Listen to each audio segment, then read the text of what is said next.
Alhamdulillah, Alhamdulillahi Rabbil Alamin. Nahmaduhu wa nasta'inuhu wa nastaghfiruh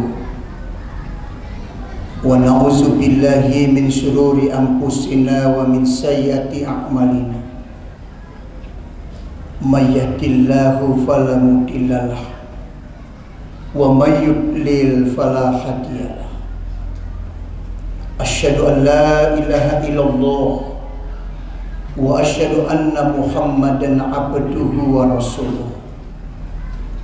Allahumma shalli wa sallim ala nabiyyina Muhammad wa ala alihi wa ashabihi ajma'in.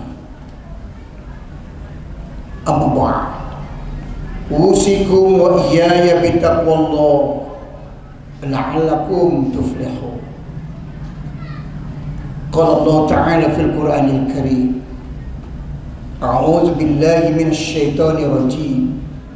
Bismillahirrahmanirrahim. Ya ayyuhalladzina amanu taqullaha haqqa tuqatih wa la tamutunna illa wa antum muslimun. Faqala ta'ala aidan, ya ayyuhalladzina amanu la tulhikum amwalukum wala auladukum an zikrillah wa may yaf'al dzalika faulaika humul khasirun. Shadaqallahul azim. Alhamdulillahi rabbil alamin.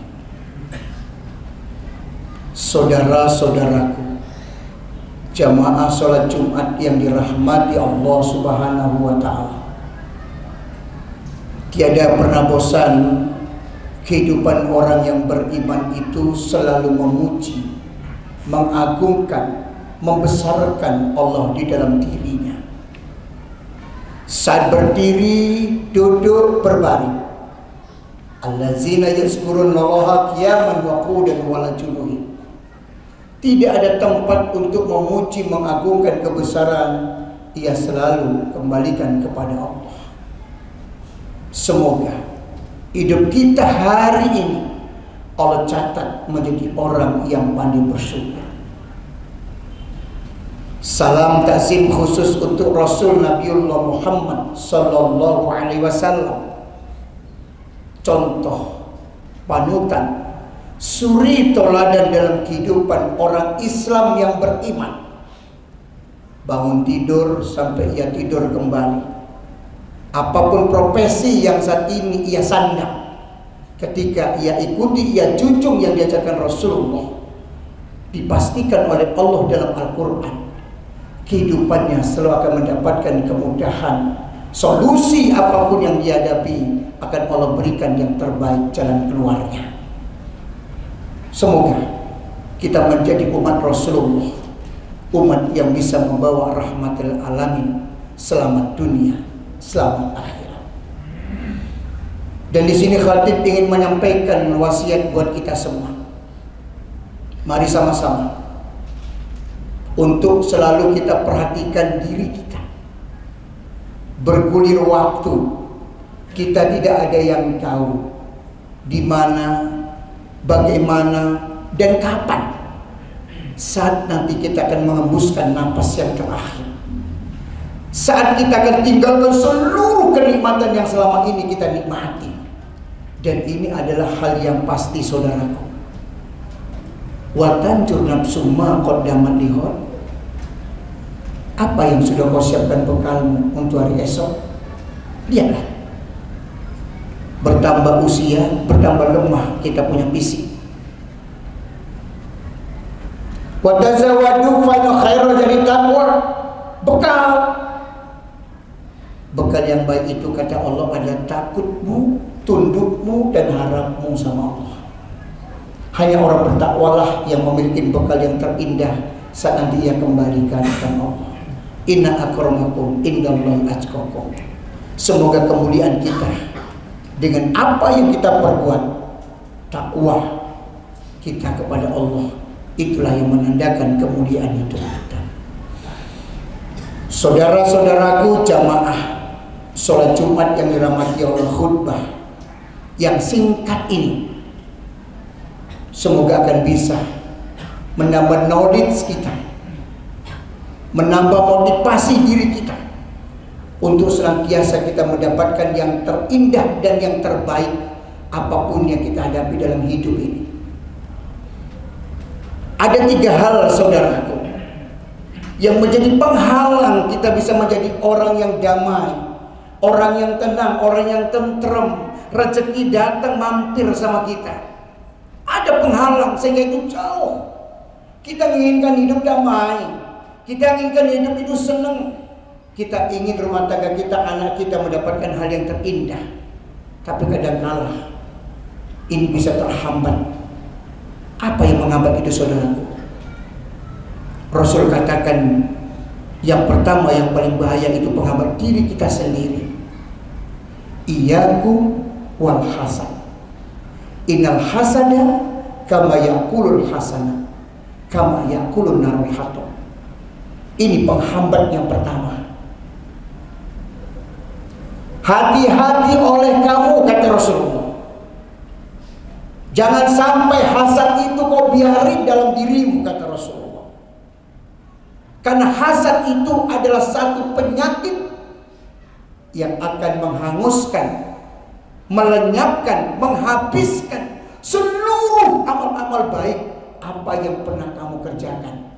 Bagaikan kayu bakar dibakar jadi abu. Ini yang menyampaikan Rasulullah. Ternyata penghambat apa yang kita perbuat tidak mendatangkan kebaikan karena masih ada hasad di diri kita.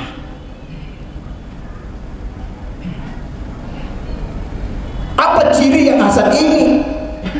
Salah satu ciri orang hasad, ketika saudaranya itu mendapatkan nikmat, hatinya resah, hatinya kecewa, hatinya tak senang. Itu orang hasad. Kalau masih ada di hati kita seperti ini, saudaraku, dan ini penghambat kebaikan yang kita lakukan, tidak mendatangkan apa yang kita inginkan, yang dijanjikan Allah. Bukankah Allah sampaikan begini, man amila sholihan min dzakarin aw unsa wa mu'min falyu'minhu hatta tayyib. Laki-laki dan perempuan apapun yang mereka kerjakan, maka pekerjaan mereka itu ketika dilandasi dengan imannya ke Allah, tidak ada hasad dalam hatinya, itu amalnya karena Allah, maka Allah akan ganti amal mereka dengan kehidupan yang lebih baik. Maka kalau kita berbuat baik, ada hambatan, tidak mendapatkan kebaikan yang kita lakukan, berarti hasad itu masih ada dalam diri kita. Ini yang perlu kita mohonkan sama Allah, supaya jangan sampai dia itu menjadi bibit yang akan menyusahkan kita. Yang kedua, Allah sampaikan dalam Al-Quran, wala tushawir khaddaka linnas wa tamshi fil ardi maroha innallaha la yuhibbu kulla mukhtalin fakhur. Penghambat apapun yang diperbuat tidak mendapatkan kebaikan dalam hidupnya, ia selalu resah walaupun ia punya semua. Siapa? Orang yang sombong. Kalau ketemu orang, dipalingkan mukanya, merasa pangkatnya lebih tinggi dari bawahannya, merasa dia paling kaya dari saudaranya, merasa dia paling hebat. Maka kalau dia berjalan, dia suka malingkan muka. Kalau punya sesuatu, pamer nih orang sombong. Apa kata Allah? Innallaha la yuhibbu kulla mukhtalin fakhur. Orang seperti inilah yang aku benci, kata Allah. Maka kesombongan itulah, saudaraku, penghambat sesuatu apa yang kita perbuat tidak mendapatkan kebahagiaan.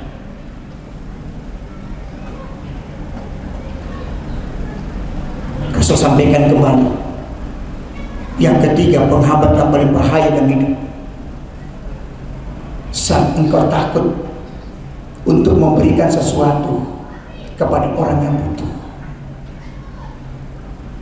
Rasul khawatir kepada umatnya, saudaraku, la yadkhulul jannata bakhilun.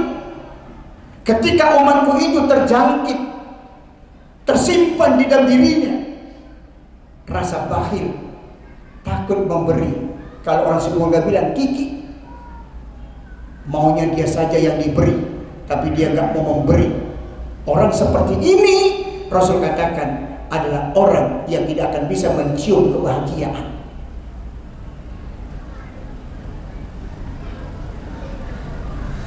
Terungkap semua, saudara. Maka khutbah yang singkat ini jangan sampai ini jadi penghambat diri kita. Kalau kita dalam hidup keluarga, kenapa seperti ini datang? Masuk ke dalam, hayati dia. Jangan cari jalan keluar, tapi cari jalan ke dalam. Hayati. Mungkinkah diriku masih ada hasad? Mungkinkah aku masih merasa bangga dengan apa yang ada? Atau justru aku masih takut menolong, memberi, berinfak, bersedekah kepada saudara-saudaraku? Itu yang bisa kita paparkan untuk kita bisa melihat apa yang kita perbuat dalam kehidupan saudaraku. Maka kalau kita bisa memberikan kontribusi untuk kita hidup bermasyarakat, berbangsa, bernegara, yakinlah janji Allah, in asantum asantum li anfusikum wa in asantum falaha. Sekecil apapun kebaikan apa yang kamu lakukan, pasti akan aku kembalikan lagi kepadamu. Dan sekecil apapun keburukan yang pernah kamu perbuat, maka itu juga nanti akan aku kembalikan kepadamu. Itulah keadilan Allah. Maka orang-orang yang ingat akan kebesaran Allah, ia datang dan ia selalu introspeksi dirinya, dan ia cari jalan ke dalam, dan ia introspeksi, dan ia hayati, maka nemu semuanya. Kok seperti ini ya? Bangsaku kok seperti ini ya? Tarik ke dalam. Apa yang bisa kita berikan? Apa yang ada dalam hidup ini yang bersalah? Maka saudaraku, dosa itulah membuat orang gak damai. Dosa itulah yang membuat orang tidak pernah tenang dan senang. Kita lihat Korun dengan sombong dan bangganya dengan hartanya, tapi dia gak senang dan bahagia dengan harta yang dia punya. Justru Allah hinakan dia. Fir'aun, Namrud, dengan kekuasaan yang dia punya, semuanya takut kepadanya, tapi dia sendiri tidak damai, gak tenang. Justru kehidupannya Fir'aun rasa gelisah dalam keluarga, hingga ia bunuh istrinya. Kenapa? Karena tidak merasa ia bahagia dengan Siti Asia. Kenyataan, saudara. Maka kalau penyakit itu dibiarkan, apapun yang ia punya, itu gak bisa mendatangkan kedamaian, ketenangan, dan kebahagiaan. Semoga khutbah yang singkat ini, hati-hati dengan yang tiga tadi. Rasul katakan, itu penghambat. Jangan sampai kita memiliki hasad di dalam hati. Kalau ada saudara kita bahagia, kita ikut merasakan bahagianya. Saudara kita sukses naik pangkat, salam sama dia, kasih tahniah dia, selamat berikan kepadanya. Dan ketika saudara kita susah, upayakan kita bisa maksimal motivasi, memberikan semangat kepadanya, memberikan kegembiraan, takziah namanya. Nah, inilah orang yang terhindar daripada hasad. Saudaraku, khutbah yang singkat ini akan bisa menjadi knowledge buat kita, menjadi pengetahuan, dan bisa jadi pembelajaran apa yang kita perbuat selama ini untuk kita menjadi orang yang adem, yang damai, yang tenang, yang bahagia. Sampai nanti kita ke rumah, hidup kita berkantor, hidup kita bermasyarakat, hidup kita khairun nas ampau linas. Semoga diri kita bisa bermanfaat kepada orang-orang yang ada sekeliling kita. Barakallahu li wa lakum fil Qur'anil azim wa nafa'ani wa iyyakum fil ayati wa dzikril hakim wa taqabbal minni wa minkum tilawatahu innahu wal ghafurur rahim.